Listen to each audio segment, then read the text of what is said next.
Assalamualaikum warahmatullahi wabarakatuh. Nama saya Muhammad Kafi Karisma dari kelas Teknologi Hasil Pertanian A. Pada kesempatan kali ini saya akan melakukan sebuah praktikum tentang pembuatan larutan dari bahan cair. Banyak bahan kimia yang digunakan untuk praktikum berbentuk larutan. Untuk membuat larutan, pada umumnya digunakan pelarut air. Ada juga beberapa larutan yang menggunakan pelarut lain.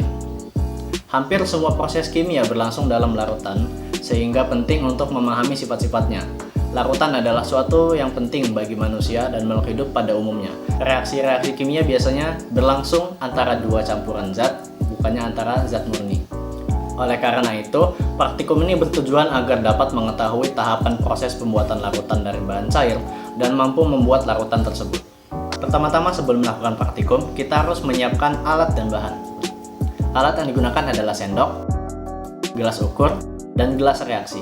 Sedangkan bahan yang digunakan adalah air, garam, dan cuka dapur atau asam asetat, serta pewarna makanan. Ada 3 perlakuan yang akan dilakukan dalam praktikum ini. Yang pertama adalah membuat larutan garam 2 molar sebanyak 250 ml. Langkah pertama adalah membuat larutan induk berupa larutan garam 5 molar sebanyak 300 ml, di mana garam yang dimasukkan sebanyak 20,475 gram dari perhitungan lewat rumus molaritas. Dan inilah larutan garam 5 molar 300 ml. Sedangkan pada perlakuan ini akan dibuat larutan garam 2 molar 250 ml. Maka tidak semua larutan induk akan dilarutkan. Jadi perlu dilakukan perhitungan dengan rumus M1 dikali V1 sama dengan M2 dikali V2 untuk mengetahui berapa banyak larutan garam yang akan dilarutkan. Dari perhitungan didapatkan larutan garam 2 molar sebanyak 100 ml yang akan dilarutkan, kemudian diteteskan pewarna makanan sebanyak 1 tetes saja untuk mengamati kekentalan larutan tersebut. Kemudian larutkan larutan garam 2 molar 100 ml dengan air sampai tepat 250 ml.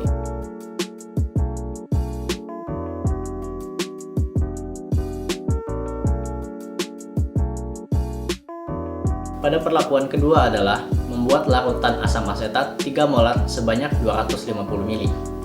Sama dengan sebelumnya, pertama-tama buatlah larutan induk berupa asam asetat 25% sebanyak 300 ml yang jika diubah ke molar adalah 4,375 molar lewat rumus persen dikali massa jenis dikali 10 dibagi ml. Kemudian jangan lupa teteskan pewarna makanan 1 tetes.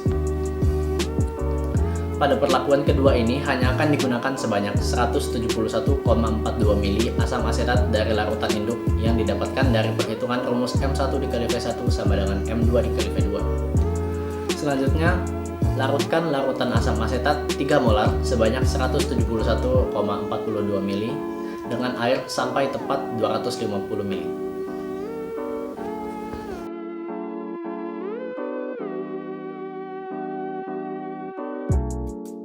Dan yang terakhir, perlakuan ketiga adalah membuat larutan asam asetat 1 molar sebanyak 250 ml.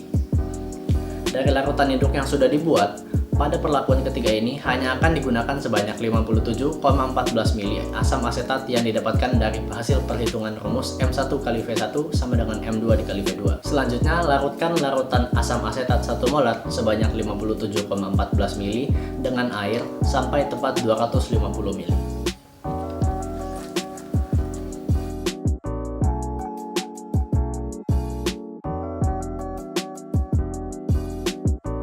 Dapat diamati dari ketiga larutan memiliki kekentalan yang berbeda dilihat dari warna pewarna makanan yang sudah diteteskan pada masing-masing larutan. Baiklah, sekian untuk praktikum kali ini. Terima kasih. Wassalamualaikum warahmatullahi wabarakatuh.